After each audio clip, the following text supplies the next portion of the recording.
At 91, Sophia Loren finally opens up about her life and her relationship with George Peppard. Born Sophia Villani Ciccolone on September 20th, 1934, in Rome, she grew up in the poverty-stricken town of Pozzuoli near Naples, facing hunger and hardship during World War II.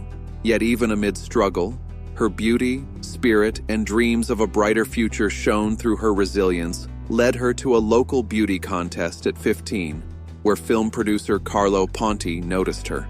Under his guidance, Sophia transformed from a shy girl into a mesmerizing screen presence. Their professional bond blossomed into a lifelong romance, overcoming legal and societal barriers, and lasting until Ponti's death in 2007. Sophia's breakthrough came in the 1950s with Italian films like Ada and The Gold of Naples. She captivated audiences with her expressive performances, proving she was more than just a beauty icon Hollywood soon followed. And she starred alongside legends such as Cary Grant, Frank Sinatra, and Marcello Mastroianni. In 1961, she won the Academy Award for Best Actress for two women, La Chiara, becoming the first actor to earn an Oscar for a foreign language role. Through the 1960s and 1970s, Loren dominated cinema with films like Marriage Italian Style and Arabesque. Often paired with Mastroianni in unforgettable roles, she carried herself with dignity and authenticity, inspiring generations with her elegance, strength, and passion for acting. Even in later years, Loren remained a force on screen in The Life Ahead, 2020. Directed by her son, Eduardo Ponti, she delivered a moving portrayal of a Holocaust survivor caring for orphaned children, showcasing her enduring ability to convey strength through vulnerability. On September 24, 2023, Loren suffered a serious fall at her Swiss home, prompting emergency surgery for multiple fractures. Fans around the world held their breath as the legendary actress recovered. Loren's life has always intertwined romance and artistry, particularly with Carlo Ponti. Meeting him at just 15, she began a journey that would define her career and personal life. A love story as iconic as her presence on screen. Ponti, 22 years her senior and already a successful film producer, immediately recognized Sophia Loren's extraordinary potential. He became her mentor, guiding her through auditions, refining her image, and transforming her from a shy, awkward teenager into a poised, glamorous actress ready to captivate audiences worldwide. What began as a professional relationship soon deepened into an emotional bond rooted in mutual admiration, shared dreams, and genuine love. Their path to marriage, however, was far from simple. Carlo Ponti was still legally married to his first wife, and Italy's strict divorce laws made separation nearly impossible without public scandal. Yet Sophia and Carlo's devotion only grew stronger despite these obstacles. In 1957, they married by proxy in Mexico, with lawyers standing in for them, a move that shocked Italy, where the union was not recognized. The marriage was later annulled in 1962 to avoid bigamy charges, but their commitment never wavered. Their love only strengthened as they navigated societal and religious pressures. Finally, in 1966, after years of legal and personal hurdles, Carlo obtained French citizenship, enabling him to divorce his first wife and legally marry Sophia in Paris. This second ceremony marked the true beginning of their lifelong partnership, both as husband and wife, and as creative collaborators.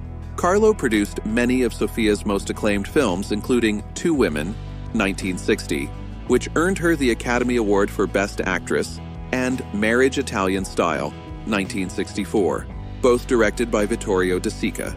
Together, they built an artistic empire, embodying Italian elegance and sophistication on the world stage. Their marriage, lasting more than 40 years, was a rare example of profound loyalty, mutual respect, and shared destiny. Unlike many Hollywood romances that faltered under fame, Sophia and Carlo's bond endured. They raised two sons, Carlo Jr., an orchestra conductor, and Eduardo, a film director, both carrying forward their parents' creative legacy. Sophia often described Carlo as her great love, crediting him for believing in her when few others did, and for shaping her into both a world-class actress and a woman of depth and dignity, Carlo Ponti passed away in 2007, leaving a void that could never truly be filled.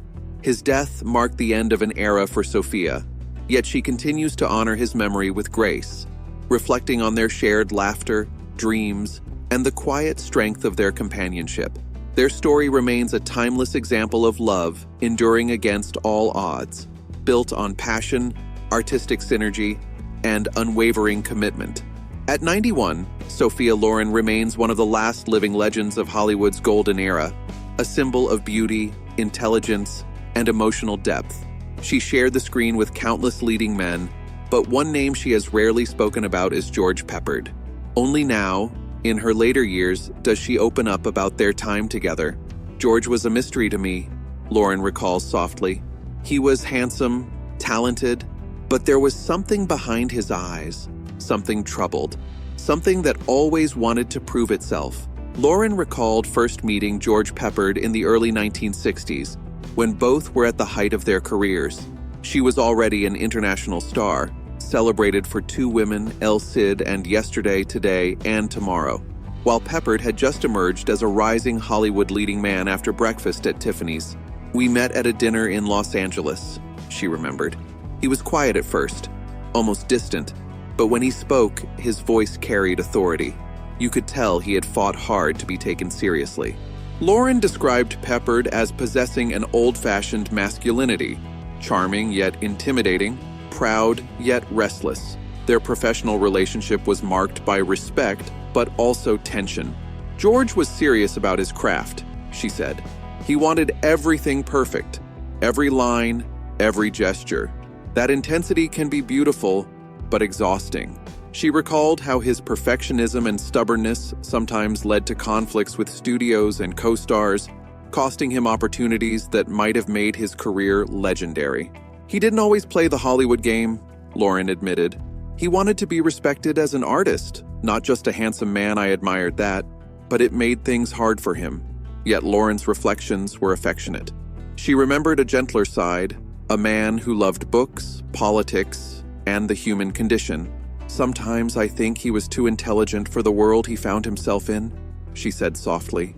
"Hollywood rewards charm more than thought George had both, but he wasn't comfortable with the illusion of it all." She grew emotional, recalling his later years. "It made me sad to see the industry turn its back on him. He deserved better. There was a time he could have been one of the greats, like Brando or Newman, but fate had other ideas." Loren also acknowledged the struggles behind his brilliance. He carried his pain inside him. He wanted truth in everything, but truth can be painful. When asked what she would say to him today, she smiled wistfully. "I would tell him he was wonderful, that he didn't have to fight so hard, that his talent was enough. He was a good man, even when he didn't believe it himself." Her reflections reveal a deep compassion, showing both respect for Peppard as an artist and understanding of the man behind the public persona. "We were from different worlds," she concluded, "but I always understood him. Beneath the pride, beneath the struggle, there was a man who simply wanted to be loved."